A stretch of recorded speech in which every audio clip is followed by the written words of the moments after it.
My dear friend and brother human, Mr. President Joe Biden. Hello there.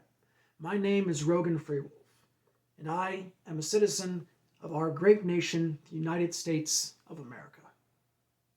I hope you won't mind if I borrow a few moments of your time and share with you some concerns of mine as they are weighing heavily upon me. And like you, I am a great patriot of the United States and wish only for the best for everyone. Like you, also, I have both a strong Irish and religious background, with a father who also taught that a job was more than just a paycheck. Like you, I had an impediment of my own growing up that made it hard for me to make friends and easy for others to make fun of or not want to socialize with me.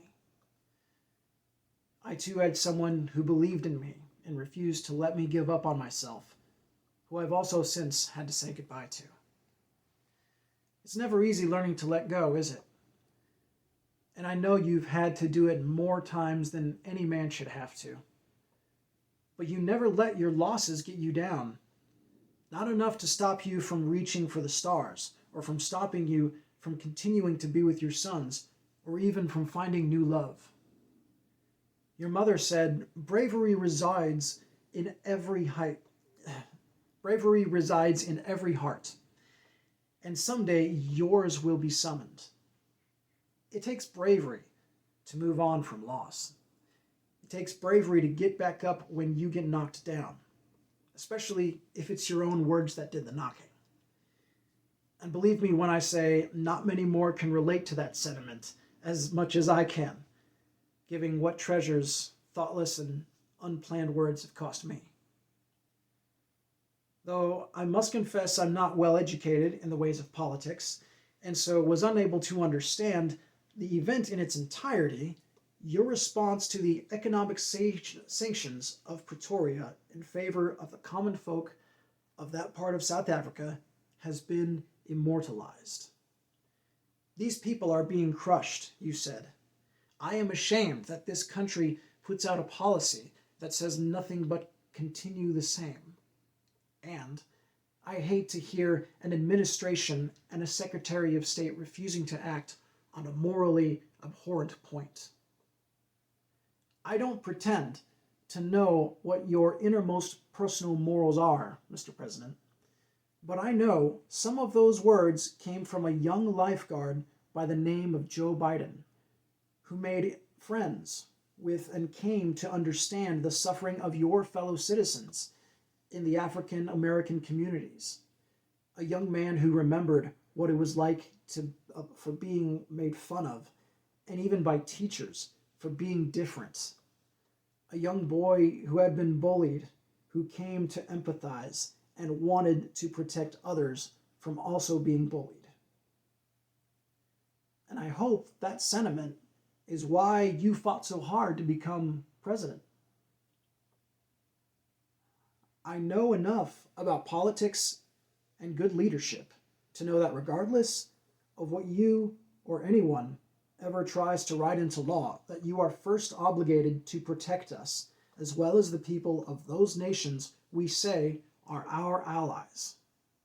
And that no matter what happens to the First and Second Amendment, we the people know that those aren't just words, but words that represent a fundamental truth that so much of humanity desperately agrees with, that they are breaking the law 24/7 because being here illegally is physically safer than living legally where they came from. And Mr. President, I hate to break it to you, but we can all see that you haven't really been doing that lately. While I personally have never been for the Middle East wars, there were innocent people there that had come to experience a level of peace and safety never previously known, and you ordered our troops to not only abandon them to their previous tyrannical overlord bullies, but left American vehicles and equipment, which said bullies are more than likely using to resume bullying those people you left unprotected. You left behind unprotected. And while you have no doubt handled the current pandemic thus far significantly better than our Canadian ally, Prime Minister Trudeau, you have taken it upon yourself to offer aid to the Prime Minister in ending what everyone not living in an echo chamber can see is 100% a peaceful protest. When you were speaking about the tragic mass shooting of 2017, you said normal has become a nightmare. While I always make it a point to respect the innocent dead and those in authority, I must point out, sir, that the events you have offered in assistance to across the border and that which you directly created in our military's action are far more applicable to that statement. We do not have religious extremist bands of zealots roaming our streets every day with expensive high-tech equipment that's not even ours or theirs. And we do not, and I pray may we never, have a leader who hides from his citizens when they want to talk to him or arrests them for peacefully protesting their most basic of human rights. Our shootings are terrible when they occur, yes, but Mr. Biden, you created an environment where shootings have skyrocketed, and you offered aid to a man who's basing his actions and attitude off a dead Cuban dictator that made the world rejoice to see him die. Mr. Biden, both are the presidential equivalent of offering a set of brass knuckles to your fellow child's bully. And for this, I must echo your own words back to you. I hate to hear a president of the United States of America refusing to act properly on such morally abhorrent points. Canadians, Afghanistans, and now Ukrainians are being crushed. And you know you have approved COVID policies that, instead of changing to match the truth as other countries have done, have only said nothing. Nothing but carry on the same. I believe you know better, Mr. President.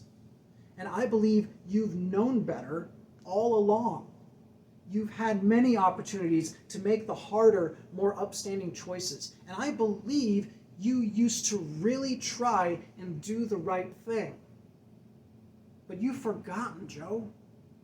You've forgotten how to empathize, to see the children and families that live in more fear and danger than yours ever did, because you didn't want to take the time to properly fix the messes your predecessors had left behind. You didn't want to see the innocent children of peaceful protesters directly threatened by their own government.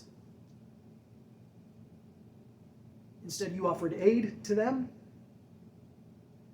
What if you were one of those fathers who were being told to inject something into your children, and that they would be taken from you if you didn't obey, regardless of whether you agree or disagree with the mandate? And how would you feel if one of our allies was helping us against our enemies and then suddenly pulled out and left a portion of their equipment our enemies could easily use against us? You would call such actions a betrayal of trust and friendship, and it's exactly what you've done to the people of Afghanistan, to the people of Canada, and thereby you've done it to we, your citizens, yourself, and every person you've ever stood up for. Because we all thought and hoped you'd stay that old heroic way you used to be. And it does not take a political scientist to see that somewhere along the way you changed sides from fighting the bullies to helping the bullies. But it's not too late, Joe. I know you're tired. I know you've been through a lot. And I know how hard the right choice can be and how easy the wrong choice can be. But remember the faith your mother had in you, the faith that you were the smartest and best of that class. You did so well, and you made her so proud of you. You know you haven't been doing so well at that lately, but you can still turn this around. You know exactly who the real bullies are. You know exactly what needs to be done. And it's going to take all the strength and bravery your mother knew and I know is still inside of you, Joe. Be the real president and real man that your bullied people and allies need you to be. Be the David to our Goliaths and lead us against the bullies who would take freedom and rights from us for being a little different and for thinking for ourselves. Be the hero again. It's what the majority wants. It's what your mother and passed on loved ones want. And deep down somewhere inside of you, I know it's what you want too. If you're not sure where to start, coming clean about the virus, dropping all COVID-related orders, and looking for ways to aid the innocent people of Canada, Afghanistan, and Ukraine would be excellent first steps towards showing the free people of America and the world that you do have what it takes, not just to become a president, but become a president who corrected his mistakes and managed to still make some honest and heroic decisions. For your karma's sake, I love you, Joe. And no matter what anyone tells you, know that the entire world is rooting for you to make the right choice. Stand up, Joe. Stand up with your people. Stand up for your people. Stand up for freedom and justice. And stand against those damn bullies.